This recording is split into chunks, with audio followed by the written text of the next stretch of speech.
sont 3 à avoir faussé compagnie au peloton dès les premières pentes. Il y a 2 Français, Yvon Madio et Patrice Esnault, accompagnés du Suisse Guido Winterberg. Beaucoup d'efforts pour une avance qui est limitée à 40 secondes. Plus symbolique et sérieux, le premier coup de force de Fignon dans son nouvel habit d'équipier. Assurer la tranquillité de Luc Leblanc.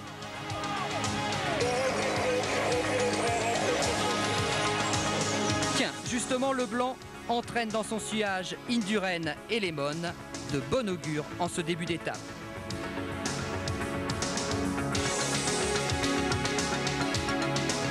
Autre star baroudeur, Gianni Bugno.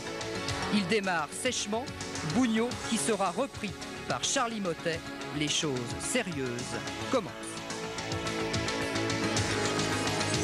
Logiquement, on retrouve en tête un groupe avec Bugno, Winterberg, Mottet, Esnault, Yvon Madio, Leblanc, Chiappucci revenu de l'arrière.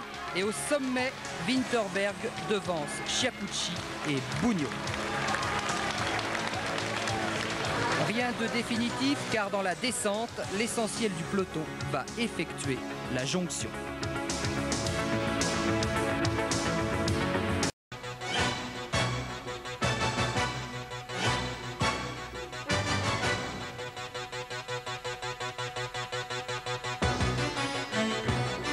Résumons, ils sont donc 2, non en fait ils sont 3 car Roberto Conti l'italien est venu leur prêter main forte. Conti qui va d'ailleurs poursuivre son effort, talonné par un groupe où l'on retrouve toutes les vedettes ou presque, Indurain, Chiappucci, Mottet, Lemon, Amsten, Bugno, Leblanc. Tous sauf Laurent Fignon. Où est Laurent? À ce moment, il a été légèrement distancé. Il navigue à près d'1 minute. Laurent devant la caméra d'André Germain.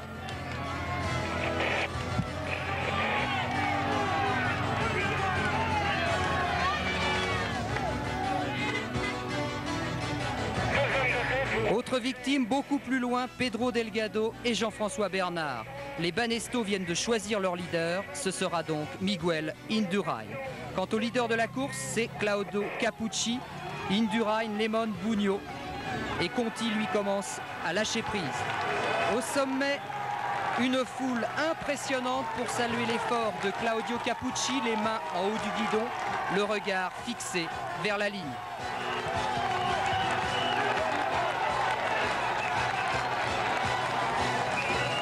Chiappucci devant Indurain, Mottet, Amsten, Bugno.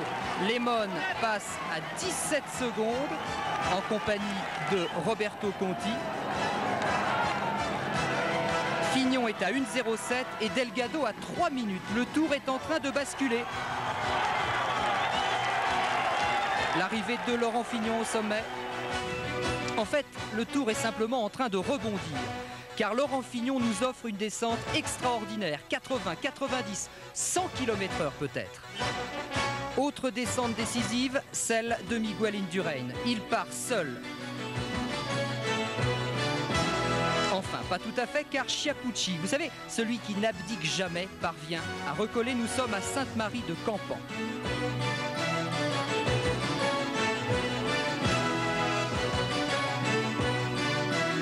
Laurent Fignon, lui aussi remis en selle, il rejoint le groupe contre-attaque. Cédé sur les pentes d'Aspin, le col vedette, pourtant classé 2e catégorie, mais c'est en fait la 4e difficulté de la journée et la fatigue qui s'accumule. Qui s'accumule dans les jambes de Greg Lemon. Greg qui saute à son tour, incapable de suivre Bugno, Mottet et Fignon.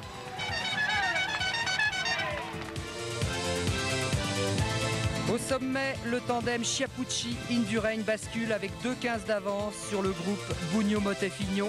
3,34 sur Lemon. Jean-François Bernard est à plus de 5 minutes alors que Greg Lemon chute.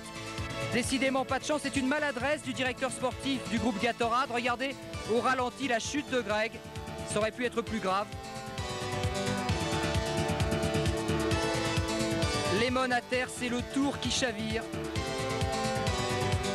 La santé, c'est Gianni Bugno qui s'en refait une vers Val-Louron. La dernière difficulté, l'Italien attaque, il lâche Mottet et Fignon.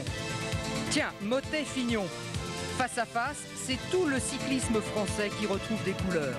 Incroyable Charlie, toujours là après 2 victoires consécutives. Incroyable Laurent, ressuscité et conquérant. Laurent qui chasse et qui lâche Motet pour passer la ligne en 4e position avec un retard de 2,50. Mais regardez dans quel état. Pour la victoire d'étape, Chiappucci règle Indurain, mais c'est le Basque qui pratiquement dans son jardin vient cueillir le maillot jaune. Le tiercé de l'étape, Chiappucci, Indurain, Bugno, Motet est 5e à 6,01, Amsden 6e, Jean-François Bernard est 10e à 7,38.